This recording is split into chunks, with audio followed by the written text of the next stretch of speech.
Okay, so we'll do a live demonstration now in terms of how derivatives work, so you can visualize this better. Ketki and Mohit, you two are going to enter into trades now.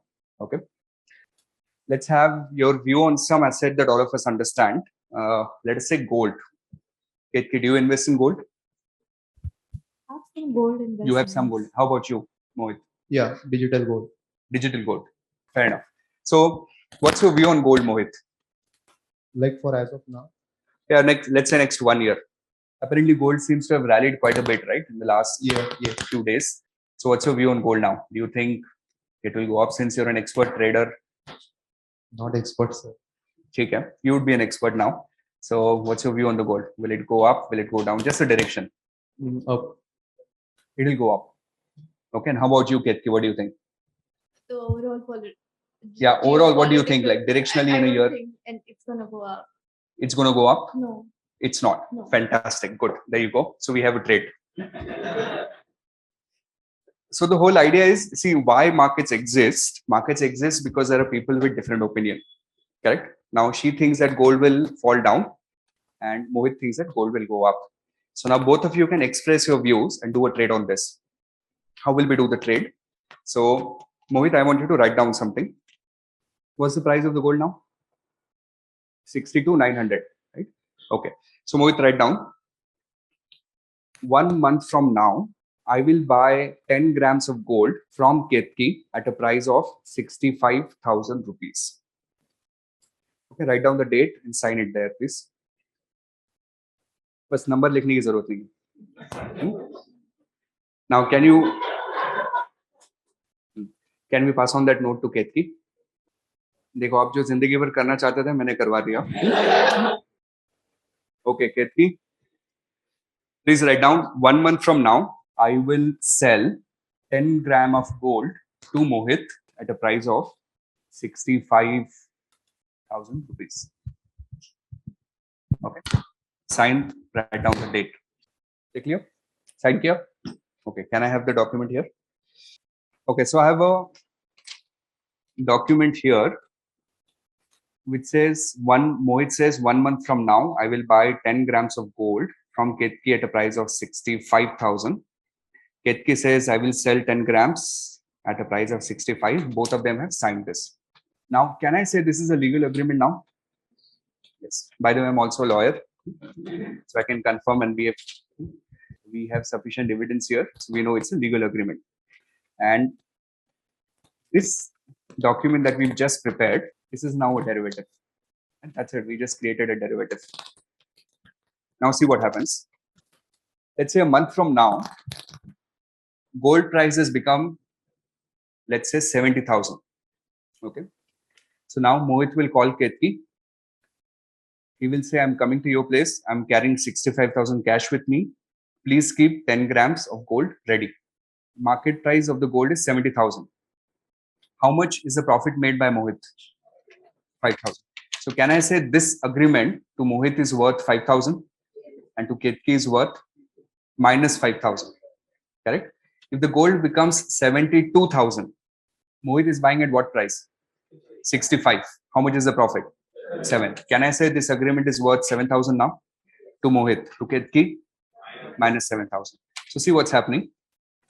Derivative is a financial instrument which derives its value based on the value of underlying asset. So this document is deriving its value based on the value of gold. So as and when the value of gold changes, the value of this piece of paper will change. Imagine if the gold price becomes 60,000. Now Ketki will call Mohit and Ketki will say, I want to sell you gold at a price of 65 as per the agreement, even though the current market price is 60. What's Ketki's profit now? 5,000. Correct. So for her now, this piece of paper is worth 5,000. Mohit, it will be minus 5,000. So this is your first type of derivative. This is what derivative is. It's a financial instrument that derives its value based on the value of underlying asset. Within derivative, there are multiple types. What we just did is a type of derivative which is called as a forward agreement or a forward contract. So what's a forward contract? It's a contract between two parties. One party agrees to buy, other party agrees to sell underlying asset at a fixed price at some future date. Two parties, one party agrees to buy, other party agrees to sell underlying asset at fixed price at some future date. Now these two parties, they're called counterparties in a derivative trade. So if you ask Mohit who is the counterparty, Mohit will say Ketki. Ketki's counterparty is Mohit. The party that agrees to buy in a derivative trade is said as a party which has taken a long position. So if you buy, you are long on derivative. So in this instance, Mohit would be considered as a long on forward and Ketki would be considered as a short on forward. Underlying asset, in this example, was the underlying asset? Gold. Underlying asset can literally be anything. So at the beginning of this session today, when I was asking Mohit and Arindam on what assets they trade, both of them said we trade on Bank Nifty, correct? And you also do crypto and a lot of variety of different assets. So these are underlying asset. Underlying asset can be equity, they could be bonds, it could be commodities, both soft commodities like agriculture commodities, or it could also be metals, it could also be indexes, it could also be weather. There are derivatives on weather as well. Kitna barish hoga. There's a very interesting derivative on water now. I'll show you. In California, there's a derivative on water, right? In terms of what would be the water level, at a particular instance, there is some interesting calculations there. So underlying asset can literally be anything. Underlying asset could also be foreign currencies. Underlying asset could also be interest rate. Now, what do you think? Which is the biggest underlying asset? Which asset has the maximum amount of derivative? Make a guess. Which underlying asset? Do you think it's equities, bonds? Do you think it is currency? Derivative में underlying asset कौन सा बड़ा है? Derivatives पे भी derivatives होता है. He's right. Underlying asset can also be a derivative.